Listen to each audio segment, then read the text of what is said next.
अंधकारमयी होती जा रही है निशा, बिना चंद्र के खोती जा रही है दिशा। उपन्यास के इस भाग में सुनिए कैसे मिटेगी दोनों के प्रेम की तृषा।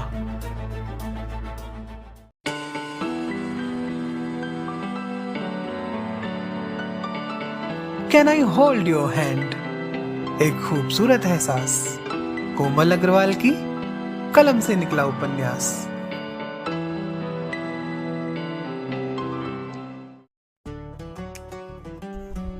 मैं यहाँ तो वहाँ,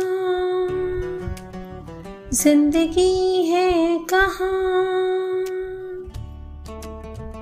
मैं यहाँ तू वहाँ, जिंदगी है कहाँ। समझ ही गए होंगे आप कि ये गीत आज इतना क्यों याद आ रहा है। जब कोई अपना होता है, बहुत अपना, और जब वो दूर होता है तब ऐसा ही लगता है जैसा कि निशा को लग रहा है। अब ये मत पूछिएगा कि कौन निशा। अरे वही द मिस्ट्री गर्ल, जिसने अचानक आकर पूरी कहानी ही पलट दी है। अब कैसे पलटी वो तो पिछले अध्याय में दर्ज है। चाहिए सुन लीजिए, फिर मेरे साथ सुनिएगा भाग 159। मैं नहीं निशा नहीं हूँ, आपकी अपनी लेखिका और वाचिका कोमल अग्रवाल। Bad news. सूरज के हाथ कांपने लगे। उसके मुंह से निकले वाक्य को सुन डाइनिंग एरिया में पिन ड्रॉप साइलेंस पसर गया। जो जहां था वहीं खड़ा अपनी जगह पर जम गया। पाखी के हाथ से चम्मच छूट गया और निशा के हाथ से पानी का गिलास। वह जैसे पत्थर के बुत से बन गई। लेकिन कब और कैसे? अगला वाक्य सूरज के मुंह से निकला, जिसने सबको और सहमा दिया। चंद्र जी को क्या हुआ? निशा चीख पड़ी। चुप, एकदम चुप। सूरज ने उसका हाथ पकड़ उसे फोन छीनने से रोका। वह तड़प उठी। चंद्र जी, चंद्र जी। कुछ नहीं, मैं आता हूं, कहते हुए सूरज ने कॉल डिस्कनेक्ट कर दी।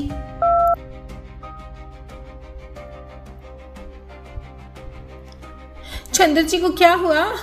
बोलो, निशा चीखी। तुम पागल हो गई हो, उसे कुछ नहीं हुआ है। तुम्हारा चंद्र बिल्कुल ठीक है।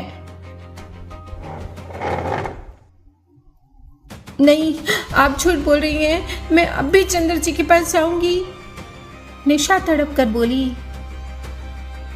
God, you are impossible. जब मैं कह रहा हूं कि चंद्र ठीक है तो तुम मानती क्यों नहीं? सूरज ने अपना सिर पकड़कर कहा। किसका फोन था और किस बैड न्यूज की बात हो रही थी? पाखी ने घबरा कर पूछा। अभी नहीं, बाद में। अभी सिंघाल साहब के पास जाना है, सूरज ने उठते हुए कहा। हाँ, बबुआ, ऐसा थाली छोड़ नहीं जाते, अब सगुन होवत है। राधा काकी ने परिस्थिति विपरीत देख उसे समझाने की कोशिश की। मैं भी आपके साथ चल रही हूँ। निशा ने जैसे जिद ही ठान ली थी। वह सूरज का रास्ता रोक पहाड़ की तरह खड़ी हो गई। सूरज ने उसे जल्दी आंखों से देखा। हटो सामने से। नहीं, मुझे भी जाना है, वह आक्रोश भरे स्वर में बोली। इस समय जैसे वह विद्रोहिनी ही बन बैठी थी। हो तो ओबराय की बेटी ना, लेकिन मैं भी सूरज प्रताप सिंह हूं। सूरज ने उसे घूर कर देखा और उसके दोनों कंधे पकड़ उसे साइड किया।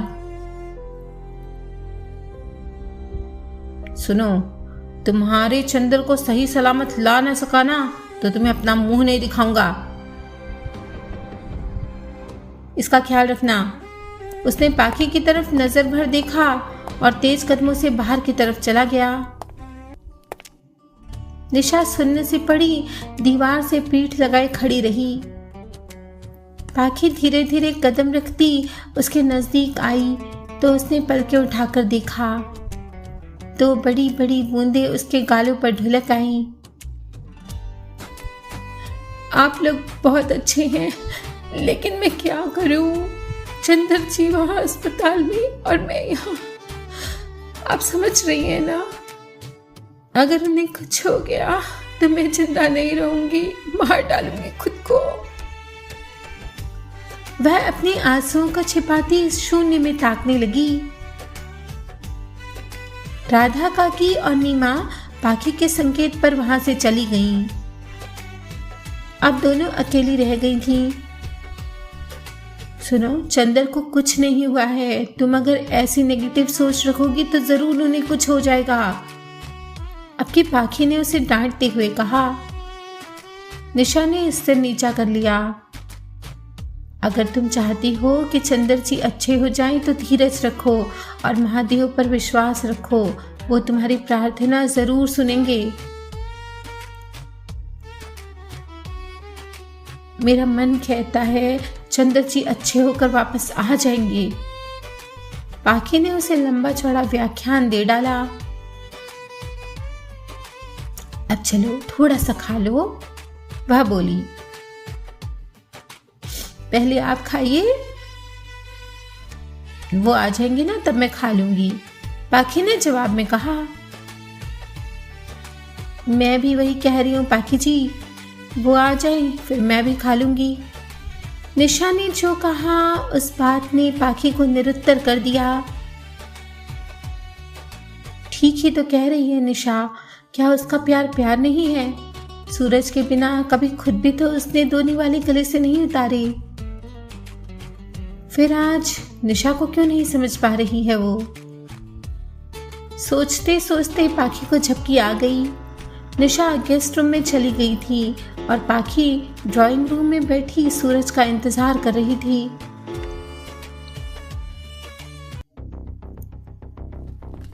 कुलभूषण ओबराय अपने आलीशान रिजॉर्ट के पेंट हाउस में बेचैनी से टहल रहे थे। तभी उनका फोन रिंग हुआ। स्क्रीन पर एक प्राइवेट नंबर चमक रहा था। उन्होंने कॉल रिसीव की। उनकी आवाज में गुस्सा और निराशा साफ झलक रही थी। यस आरडी, कुछ पता चला हमारी बेटी का? दूसरी ओर से एक धीमी और ठंडी आवाज आई। Well, not exactly, Oberoi. In fact, I call you for a different reason.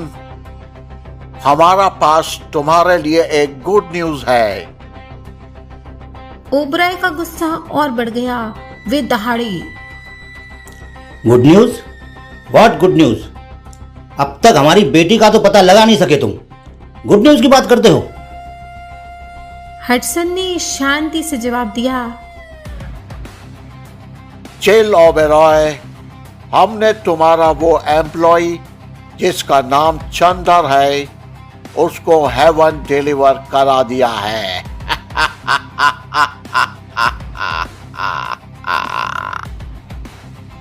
ये सुनकर ओबराय जरा संतुष्ट हुए। उन्होंने अपनी सांसों को अपने काबू में करते हुए पूछा, कहीं तुम हवाई किले तो नहीं बना रहे? हडसन ने उनके कथन की पुष्टि की। हवाई किले तो सड़क छाप लोग बनाते हैं Oberoi. I am Hardy, Hardy the king of castle.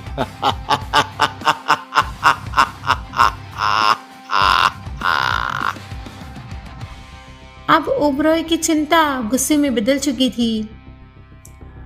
Fine my friend, अब 24 घंटे के भीतर हमारी बेटी हमारे पास पहुंच जानी चाहिए। और याद रहे, उसे एक खरोंच भी नहीं आनी चाहिए, अदरवाइज हमारे बिजनेस टर्म्स। उन्होंने धमकी दी। हडसन ने एक रहस्यमय मुस्कान दी और अपने कुत्ते की ओर हड्डी उछाली। आई एश्योर यू, तुम्हारा डॉटर नेक्स्ट 48 आवर्स में तुम्हारा सामने होगा, और वो भी सही सलामत। ऑल राइट, हम तुम्हारी गुड न्यूज़ वाली कॉल का वेट करेंगे। कहकर ओबराय ने कॉल डिस्कनेक्ट कर दिया।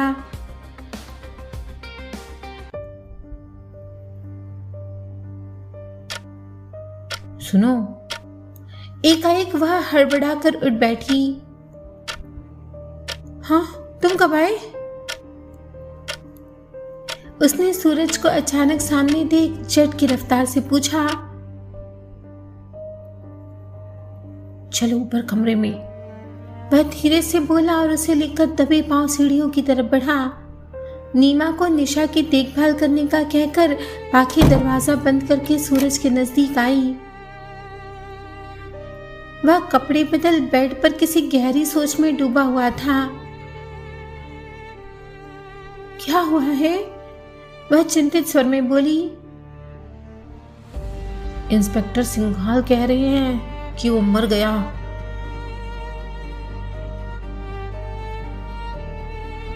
सूरज ने जो कहा वह सुनकर पाखी के रोंगटे खड़े हो गए। कौन मर गया? वही सराय का मालिक जिस पर निशा ने वार किया था। सूरज ने सिंघाल से हुई सारी बातें पाखी को बताई। लेकिन वो तो कहते थे कि निशा को कुछ नहीं होगा। अब पाखी ने जानना चाहा। कहा तो था, लेकिन निशा के हाथ से किसी का खून हुआ है, ये कोई अच्छे संकेत नहीं है। सूरज चिंतित स्वर में बोला। अब क्या होगा? पाखी ने दिल पर हाथ रख लिया। अभी निशा को कुछ पता नहीं चलना चाहिए। एक बार चंदर ठीक होकर आ जाए, उसके बाद देखेंगे। इन्वेस्टिगेशन तो जारी है ना। उस आदमी की डेड बॉडी पोस्टमार्टम के लिए भेज दी गई है, कल आएगी रिपोर्ट। सूरज ने बात स्पष्ट की, लेकिन सब कुछ अस्पष्ट था। निशा ने कुछ खाया? सूरज ने चिंतित स्वर में पूछा। नहीं, बल्कि उसने जो कहा तो मुझे लगा वो अपनी जगह सही है। पाखी ने कुछ सोचते हुए कहा। कौन सी ऐसी बात कह रही उसने? सूरज ने जानना चाहा। वो कह रही थी कि क्या मैं तुम्हारे बिना खा सकती हूँ जो वह चंदर के बिना खा लेगी। तो तुमने क्या कहा? सूरज ने उसे प्यार से दिखते हुए कहा। जैसे तुम जानते नहीं हो। पाखी उससे लिपट गई। सूरज ने उसे बाहों में कस लिया। I love you. I love you too. Pratap कोठी के किचन में भाप का गुबार उठ रहा था। राधा काकी लोहे की कढ़ाई में घी डाल रही थी। घी के गर्म होकर पिघलते ही उसकी सुगंध कोठी में सब ओर फैल गई। काकी सूजी भूनने लगी और नीमा गुड़ और इलायची कूटकर उन्हें सूजी के हलवे में डालने के लिए तैयार करने लगी। पाखी मंदिर से होकर आई और ताजे मटर निकालकर पोहे भिगाने लगी। आज मटर पोहा बनाएंगे काकी माँ। उसने मूंगफली का कंटेनर निकाला और एक बोल में उन्हें निकालने लगी। हमरी नकल कर रही हो बिटिया? राधा काकी मुस्कुरा कर बोली। क्या काकी माँ, मुझे आपके जैसे ही मटर के पोहे बनाने हैं, उन्हें बेहद पसंद है। पाखी बोली तो नीमा हंस पड़ी। पोहे ज्यादा देर मत भिगाना बिटिया, नहीं तो अच्छे नहीं बनेंगे। काकी ने निर्देश दिया। कितना लूं? पाखी पोहे निकालते हुए पूछने लगी। बस बस इतना काफी है, काकी ने वहीं से कहा। और क्या क्या पड़ेगा काकी माँ? पाखी ने सवाल किया। कछु नहीं, राधा काकी कड़छी चलाते हुए बोली। कुछ नहीं? पाखी भोलेपन से पूछने लगी। हम आवत है बिटिया। लो तने की कड़छी तो चलाना निम्मो। काकी ने नीमा को कड़छी थमा दी। अभी के ऊपर हरा धनिया और नींबू का रस डाल दो बिटिया। राधा काकी ने आखिर पाखी को पोहा बनाना सिखा ही दिया। किचन से निकलकर नाश्ता जब डाइनिंग टेबल पर पहुंचा तो उसकी सुगंध ने कोची को भर दिया। नीमा ने फुर्ती से प्लेट और कप सजाए। पाखी टेबल सेट करने लगी। सूरज के आने से पहले वह सब इंतजाम परफेक्ट करना चाहती थी। आज वह सूरज का मूड ठीक करने का मन बनाकर तैयार हुई थी। रात सूरज और उसने कुछ भी नहीं खाया था। उसे निशा का ख्याल आया तो वह नीमा को नैपकिन लाने का कहकर गेस्ट रूम की ओर भागी, लेकिन निशा वहां नहीं थी। पाखी को घबराहट हुई। उसने बाथरूम की तरफ देखा लेकिन निशा वहां भी नहीं थी। तेजी से वह बाहर आई। वो बाहर लॉन में बैठी हैं। नीमा ने उसे परेशान दिखकर बताया। तभी सूरज आता हुआ दिखाई दिया। रात भर वह भी करवटी बदलता रहा था और भोर में ही उसकी आंख लगी थी। कोई खास बात? उसने आते ही पूछा। वो निशा लॉन में है, उसे ब्रेकफास्ट के लिए बुलाती हूँ, शायद जिद छोड़ दे। पाखी जाने लगी। उसे मनाना तुम्हारे बस की बात नहीं है। सूरज ने पीछे से उसके कंधे थामी और अपनी तरफ घुमाया। तो क्या तुम्हारी बस की बात है? वो निशा ओबरॉय है, जैसे तुम सूरज प्रताप सिंह। जिद में वो तुम्हारी बहन है, बहन। रात को देखा नहीं? तुमसे ना होगा। पाखी ने उसे खुली चुनौती दी। अच्छा ये बात है, तो मैं भी उसका बड़ा भाई हूँ, देखते हैं वो जिद छोड़ती है कि नहीं, सूरज ने कहा। नीमा तुम विटनेस हो, अगर ये हारी तो 1 हफ्ते तक मुझसे बात नहीं करेंगे। पाखी ने जोश में आकर कह तो दिया, मगर उसका मुंह छोटा सा हो गया। सूरज की हंसी छूट गई। काकी देख रही हो, जो काम खुद से नहीं होता वो मुझे करने को बोल रही है।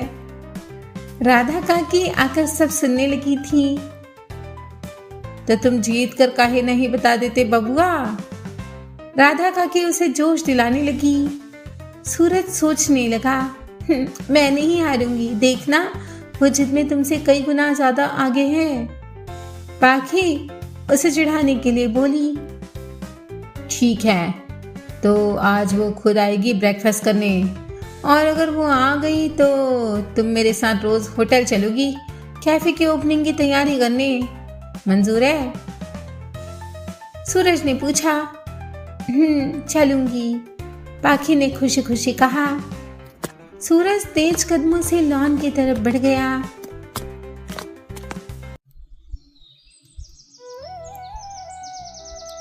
जुलाई की उस अंतिम सुबह में मसूरी की शांत वादियां बादलों की नर्म चादर ओढ़ी हुई थीं।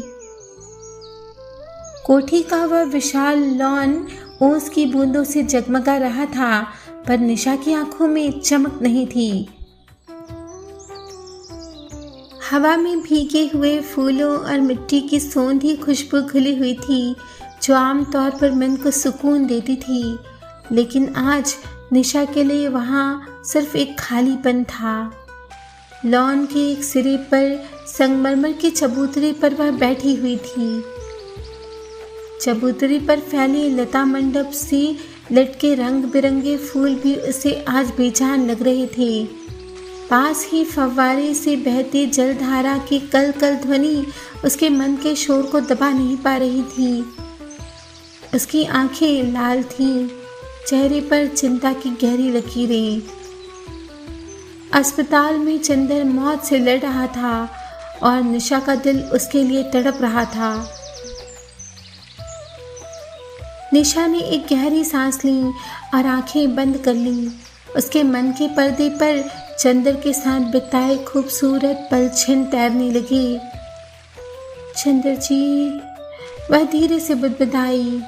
रिजॉर्ट के वो सुहाने सवेरे आज जैसे ही तो हुआ करते थे, पर उन सवेरों में उसके साथ चंदर हुआ करता था। दिन चढ़े तक सोने वाली निशा जब चंदर के प्यार में पड़ी तो भोर की पहली किरण के साथ ही उठने लगी।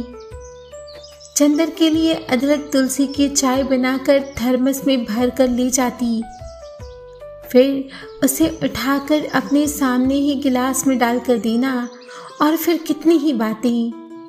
पूरे दिन भर की प्लानिंग और बीते दिन की आप बीती दोनों एक दूसरे के साथ शेयर किया करते, खूब हंसते और खूब हंसाते। पर उसका प्यार उसके डैड की आंखों की किरकिरी बन चुका था। उसे वो रात याद आने लगी जब वो अपने डैड का सोने चांदी का गढ़ा साम्राज्य छोड़ चंदर के साथ भाग निकली थी, बिना भविष्य की चिंता किए। आज वह खुद को अपराधिनी महसूस कर रही थी और उससे कहीं ज्यादा अपने डैड को। महलों के सुख सुविधा छोड़कर वह दर बदर ठोकरें खा रही थी। उसके दिल में एक आग सी जल रही थी, वह आग जो अपने पिता के वैभवशाली साम्राज्य को राख कर देने के लिए व्याकुल थी। डैड, आपने क्यों मेरे चंदर जी को इस हालत में पहुंचाया? क्या प्यार करने की इतनी बड़ी सजा मिलती है? मैं आपको कभी माफ नहीं करूंगी, कभी नहीं। क्यों चंदर जी, क्या हमारा प्यार इतना बड़ा गुनाह था? उसने बुदबुदाते हुए फव्वारे की गिरती जल बूंदों को देखा। सूरज प्रताप सिंह ने उसे रहने को छत तो दे दी थी, लेकिन अभी तक उसका चंदर वापस न आ सका था। इस विशाल कोठी के सन्नाटे में निशा को सिर्फ और सिर्फ चंदर की यादें सताती थीं। वह हर आहट पर चौंक जाती, इस उम्मीद से कि शायद अस्पताल से कोई अच्छी खबर आ जाए। मसूरी की ये सुहानी सुबह निशा के लिए एक अंतहीन प्रतीक्षा बन गई थी, एक ऐसी प्रतीक्षा जिसमें उसका पूरा संसार, उसका चंदर समाया हुआ था। निशा, सूरज को आते देख वह अपनी जगह से उछलकर खड़ी हो गई। सुबह की ओस अभी लॉन की घास पर जमी ही थी, लेकिन वह न जाने कब से पत्थर की मूरत बनी उसका इंतजार कर रही थी। दोनों एक दूसरे की ओर बढ़ी। हम हॉस्पिटल जा रहे हैं ना? निशा ने जल्दी से सवाल किया। सूरज ठिठक गया। जाओ, पहले ब्रेकफास्ट करके आओ, उसने अधिकार जताते हुए कहा। फिर पक्का चलेंगे ना? उसकी आवाज में अविश्वास और डर की मिली थरथराहट थी। बिल्कुल चलेंगे, सूरज की आवाज में एक भरोसा था। निशा बिना एक पल गंवाए तेजी से भीतर की तरफ दौड़ी। डाइनिंग एरिया में पाखी पहले से ही मौजूद थी। निशा को हाँफते हुए देखकर वह मुस्कुराई। क्यों, ब्रेकफास्ट चाहिए? आपको कैसे पता? निशा अचरज से ठिठक गई। मेरे उन्होंने आज शर्त लगाई थी कि तुम आज खुद ब्रेकफास्ट मांगने आओगी। वो तुम्हें अच्छी तरह समझने जो लगे हैं। पाखी ने उसके लिए एक प्लेट सजाते हुए कहा। जी। निशा धीरे से कुर्सी सरकाकर बैठ गई। आप लोग सचमुच बहुत अच्छे हैं। चंदर जी अक्सर कहते थे कि दुनिया में नेक लोगों की कमी नहीं है। कहते कहते उसकी आंखें भर आई। देखो, मेरा तो पता नहीं, लेकिन मेरे सूरज जी के बारे में तुम्हारी राय 100% सही है। पाखी ने गर्मा गर्म पोहा उसकी प्लेट में रखते हुए अपनत्व से कहा। चाय लोगी या कॉफी? पाखी ने पूछा। Black coffee. सूरज अंदर चला आया था और निशा का जवाब सुन हंस पड़ा। पाखी भी हौले से मुंह दबाकर हंसने लगी। मैंने कोई गलत बात कह दी क्या? निशा हैरानी से दोनों को बारी बारी देखने लगी। एक्चुअली ये ब्लैक कॉफी पीते हैं और मैं अदरक तुलसी वाली चाय। वह मुस्कुराकर बोली। क्या? सच? चंदर जी भी अदरक तुलसी वाली चाय पीते हैं, उन्हें बहुत पसंद है, खासकर मेरे हाथ की बनाई हुई।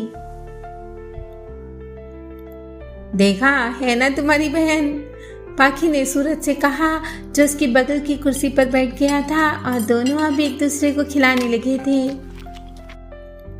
सूरज मुस्कुराया, और चंदर तुम्हारा भाई। नीमा चाय, उसने आदेश दिया। नीमा केतली से कप में चाय डालने लगी। Jackpot partner, jackpot. रॉकी अचानक भागते हुए आया और रवि से बोला, यहाँ देसी के लाले पड़े हैं, जेब में फूटी कौड़ी नहीं है, और तेरा जैकपॉट। रवि ने खाली पड़ी बोतल को घूरते हुए कहा, जो न्यूज़ रॉकी लेकर आया है उसे सुन ऐसा नशा चढ़ेगा पार्टनर कि तुम देशी क्या विदेशी भी भूल जाएगा। रॉकी बोला तो रवि की दिलचस्पी बढ़ गई। बोल डाल, रॉकी ने बोतल को घुमाते हुए कहा। पार्टनर, वो ओबरॉय इको रिजॉर्ट का ओनर है ना, केबी ओबरॉय, उसका छोकरी, अपना आशिक, और आशिक भी कौन, जस्ट एन ऑर्डिनरी अटेंडेंट, उसका साथ रफू चक्कर हो गया है, पर है मसूरी में। रॉकी ने जो न्यूज़ सुनाई उसे सुन रवि भड़क उठा। और वो छोकरी हमारा हाथ लग जाए तो? रवि ने पूछा।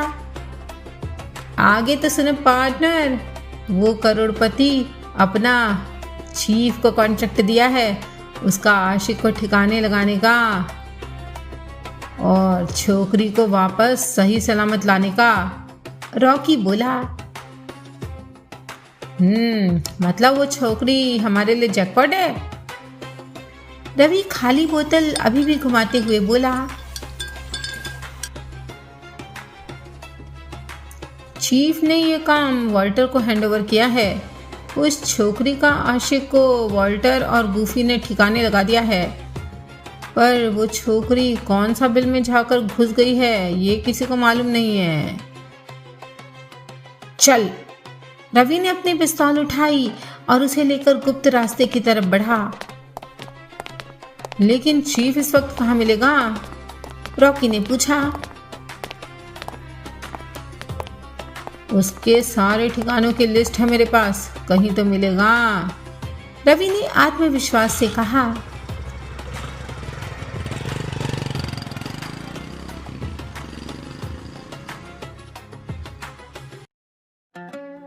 अभी तक जिससे बचाता फिर रहा था अपनी जान, अचानक उसी के सामने जाने का प्लान। ये कौन सा खेल खेल रहा है रवि? और इस खेल में वो बच पाएगा या मारा जाएगा, ये तो जानेंगे अगले भाग में। अभी तो हम जानना चाहते हैं कि इस भाग में कौन सा संवाद एवं दृश्य आपको सबसे अच्छा लगा। साथ ही ओबरॉय और हडसन की भूमिका में कौन कौन है पहचानिए और कमेंट बॉक्स में बताइए। सही उत्तर बताने वालों के नाम अगले भाग में बताए जाएंगे। तब तक उपन्यास को लाइक एवं शेयर अवश्य कीजिएगा। चैनल सब्सक्राइब करके बेल आइकन भी अवश्य दबाइएगा। जुड़े रहिए कनेक्टिंग ड्रीम्स के साथ, जो दे सपनों को पंख।